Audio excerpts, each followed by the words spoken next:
Au Niger, la fin de la campagne agricole marque souvent le début d'une période sensible où les tensions entre agriculteurs et éleveurs peuvent ressurgir. Entre champs cultivés et couloirs de transhumance, la cohabitation reste parfois difficile, surtout lorsque chacun défend son espace vital.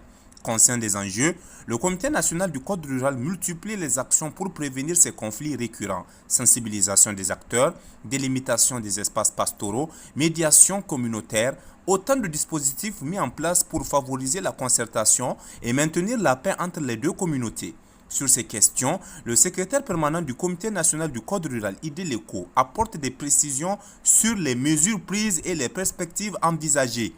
L'une des principales actions que nous faisons, c'est d'abord l'information et la sensibilisation. Pour que et les agriculteurs et les éleveurs, pour qu'ils sachent qu'ils sont les mêmes et chacun doit respecter ce que la loi a dit conformément aux vocations des espaces ressources. Et ce qui est à la base des conflits, c'est surtout la descente précoce. Ça veut dire que aujourd'hui, au nord, avec le manque d'eau, donc les éleveurs sont obligés de redescendre vers le sud parce qu'il leur faut de l'eau. Donc, en prenant à cette descente-là, nous organisons un rapport avec les autorités administratives locales, avec les autorités traditionnelles, en tout cas des missions pour remonter au nord afin de sensibiliser les éleveurs par rapport à la transhumance. Même s'ils descendent, en tout cas, il y a des voies édictées. Il y a des voies qu'ils doivent suivre pour éviter de rentrer dans les champs des agriculteurs afin de commettre des dégâts et qui sont susceptibles de créer des conflits. Ces voies-là, c'est quoi? C'est les couleurs des passages qui sont là. Si les éleveurs les suivent conformément à ce qui a été fait, ils peuvent aller à l'abreuvoir ou ils peuvent aller aux aires de pâturage sans pour autant qu'ils ne fassent des dégâts. Donc, la première action, c'est vraiment l'information et la civilisation.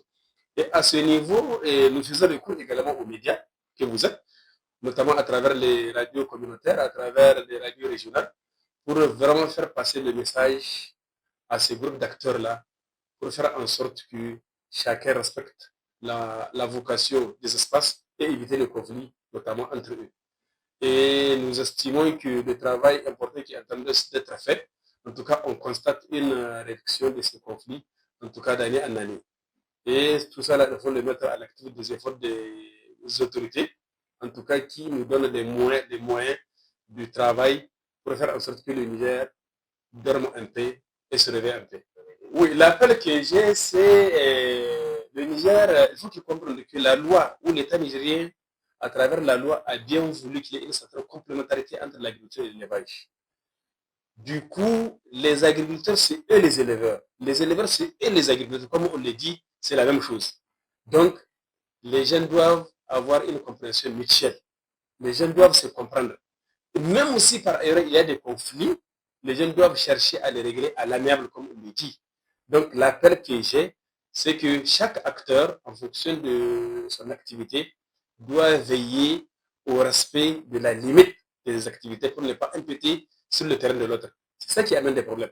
Et je pense qu'à travers, comme je l'ai dit tantôt, avec le travail d'information et de simulation que nous faisons en rapport avec tous les acteurs, comme je l'ai dit tantôt, en tout cas, ça a contribué à apporter sa contribution. Et les gens, autant qu'ils faire ce que les éleveurs respectent les voies d'accès, en tout cas pour aller au pâturage ou au pont d'eau, les éleveurs aussi, dès qu'ils sont en train de s'activer pour essayer de ramasser, de récolter tout ce qu'ils ont eu à produire, en tout cas pendant la saison d'hivernage.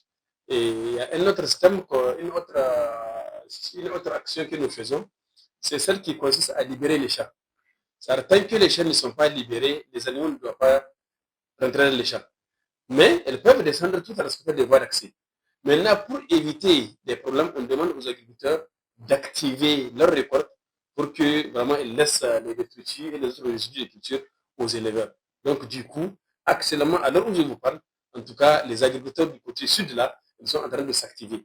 Et l'autre aspect de la question qui est extrêmement important, c'est que au niveau de certaines localités, nos structures aident les éleveurs transhumants, en tout cas, les encadrent lors de leur passage, lors de leur transhumance. Ce qui fait que, en tout cas, nous avons eu des témoignages de certaines localités, nous avons déjà comme vous prenez le cas de Dungas, en tout cas, où c'est la COFODEP qui accompagne les éleveurs jusqu'à ce qu'ils atteignent les points d'abreuvement ou les points de pâturage sans pour autant qu'ils ne commettent de blocage. Je pense que c'est un travail extrêmement important et qui procède vraiment de la prévention des conflits entre les opérateurs ruraux. Pour les autorités, la prévention des conflits entre agriculteurs et éleveurs demeure une priorité nationale, car au-delà des différends, c'est la stabilité du monde rural et la sécurité alimentaire du pays qui sont en jeu.